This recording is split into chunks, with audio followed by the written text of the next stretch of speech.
This is Travel TitBits 40, and we are at Ilfracombe in North Devon. So let's take a closer look. I'm on top of the long-term car park, and we're looking towards the harbour. So I'm going to tell you a little bit of history when we've walked up our first destination, which is known as Hillsborough.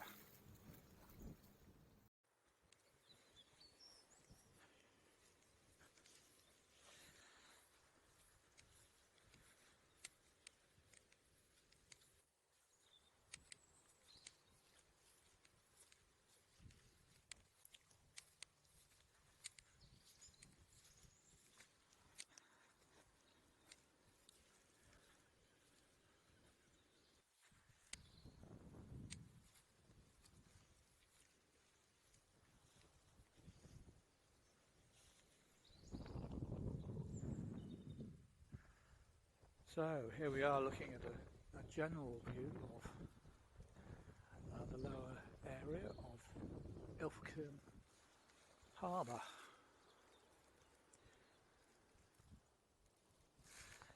In 1086 the Domesday Book mentions Ilfracombe, but it's not spelt the same way as it's spelt today. It was minus the two L's, so it was just Ilfracombe. And this was because it's a derivative from the Anglo-Saxon Ilfracombe, which in the longhand term means the valley of the sons of Alfred. So there you have it. There must have been many sons.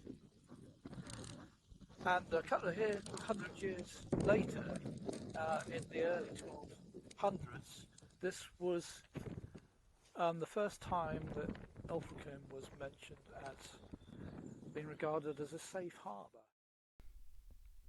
And it was King John who regarded Ilfracombe as a safe haven for his ships.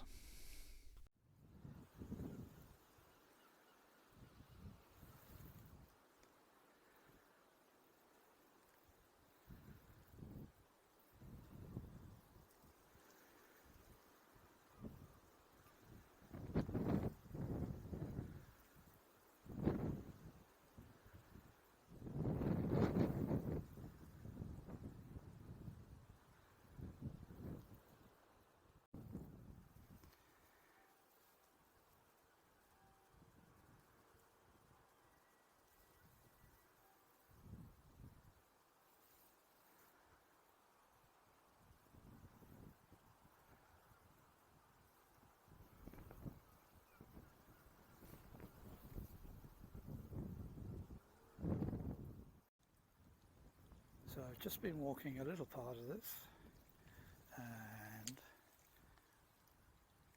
we started over here, we came up here a little ways, and now we're coming back down the hill.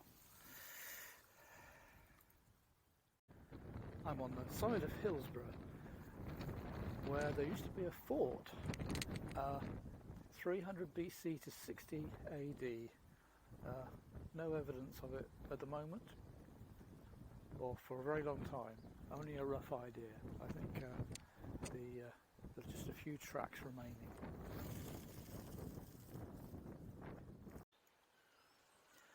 So we're facing the harbour and the Bristol Channel behind. There is definitely a mixture of architecture in Ilfracombe, and where the lifeboat station is in the distance is where the oldest part of the harbour is. One of the oldest churches, and what they describe as Fore Street. We have an inner and an outer harbour here. I was here one year about 30 years ago when what could only be described as a strong westerly up the channel. The houses on the front were had such big waves hitting on the other side that they actually were, the spray was coming over the top of these buildings. That was quite impressive. Nobody was keen on walking there on that day, but normally a very calm place, and in the summer there are lots of people here.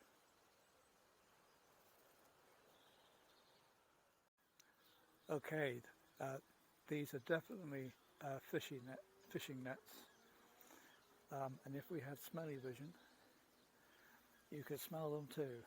It's pretty strong.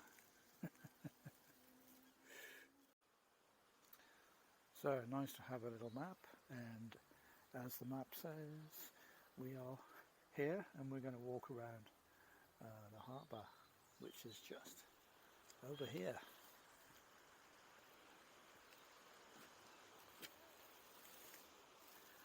There is an interesting work of art there,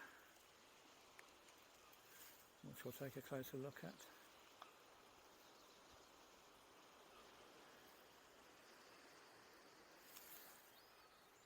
So, as I previously mentioned, the harbour's been here a long time. There's been some sort of presence here for over 1,000 years. But the people who really made this area popular were the Victorians. And when they brought their train technology in the 1870s, this really accelerated the number of visitors, which via rail peaked in the 1950s, after which buses became more prevalent. And we're going to take a look at some railway yarn a bit later.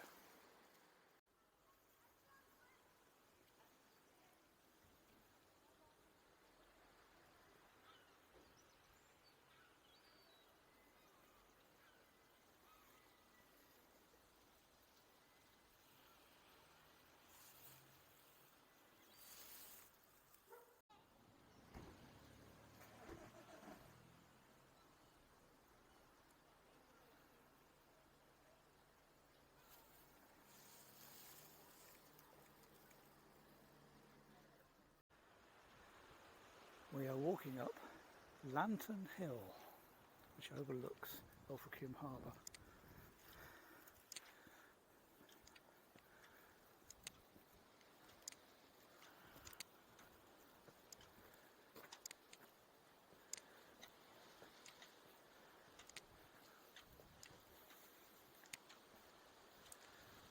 And we were walking up the hill over there earlier.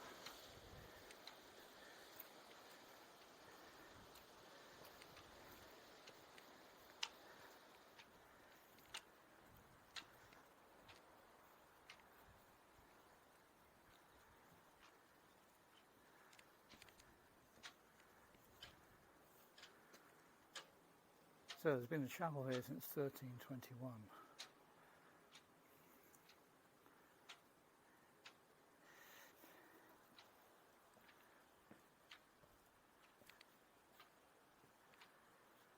And shortly we're going to be taking a look at Verity, the Damien Hirst sculpture.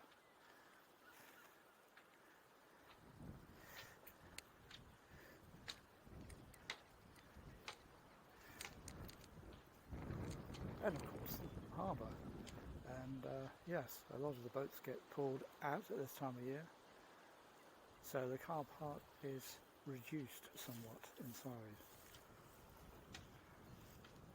With it being low tide, let's have a closer look at the sculpture. You can also see people walking on lower quaysides, which is where passenger ferries come in from time to time during the summer. It's not entirely obvious from here, but there are lower levels.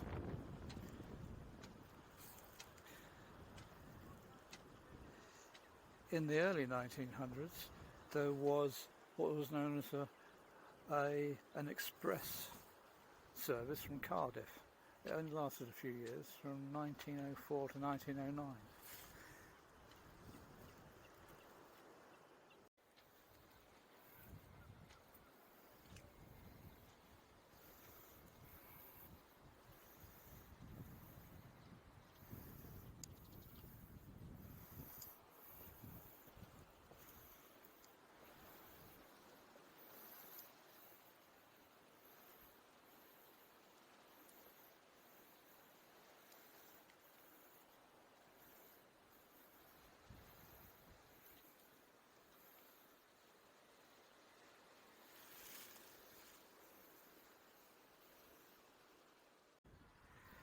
Okay, if you'd been stood here 30, 40 years ago, the view would have been slightly obstructed because here was the Ilfracombe Theatre, the original Ilfracombe Theatre, where many famous people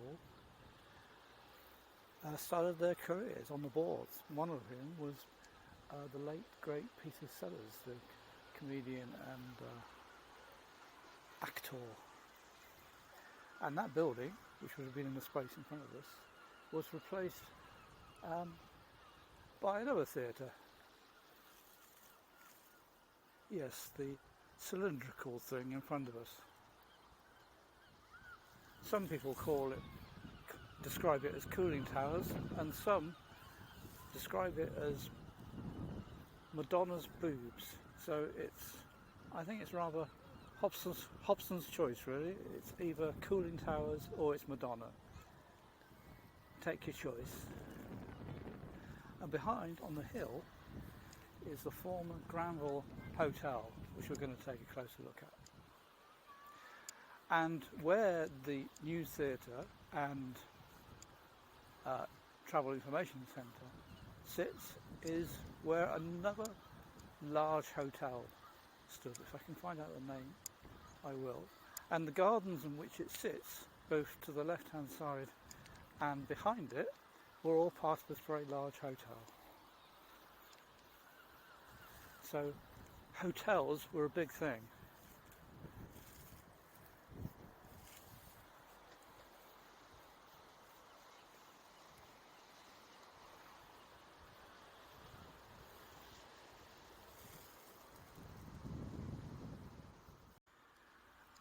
So these gardens, not too far beyond the landmark theatre, is also very close to this building, which is now the Ilfracombe Museum, which has a lot of interesting railway armour. We've got a name board and a gradient post. But this deep area is essentially the only remaining infrastructure which is part of the old hotel, and I believe it was originally the old laundry, and the laundry would have come in and come out via underground tunnels. So there you go. And we've got some more gardens behind, which were presumably originally part of the hotel as well.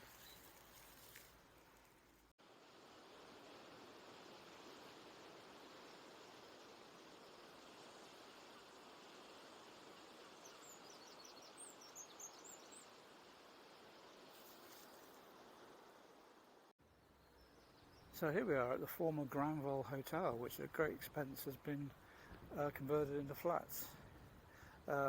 When I stayed there the one time, they had extremely small lifts, which was big enough only for 2 people and luggage. The hotel man pushed us in like sardines, sent us to our floor and uncanned us 2 or 3 floors up. It was an amusing experience. Let's hope the lifts, if they're still there, have improved. But the views are good if you're on the right side. Very rugged coastline, and we're overlooking what's known as the Tunnel Beaches.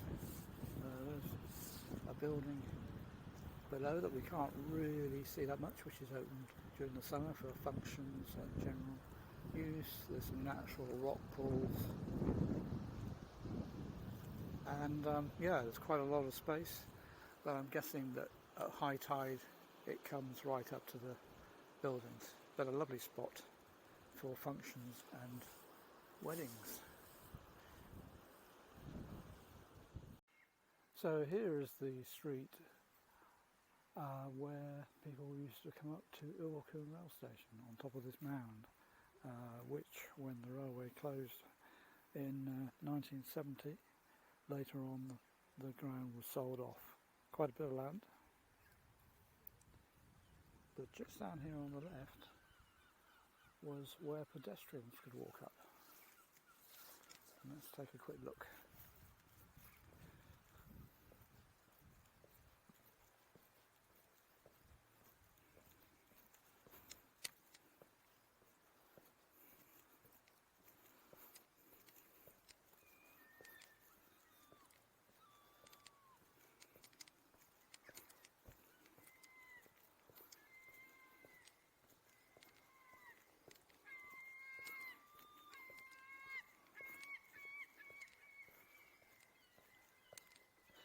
On another day we might walk the Tarka Trail. But for today we will make do with the former stairs, which has been marked by a sign by a preservation group who intend to at some point clear some of the stairs, which are somewhat overgrown.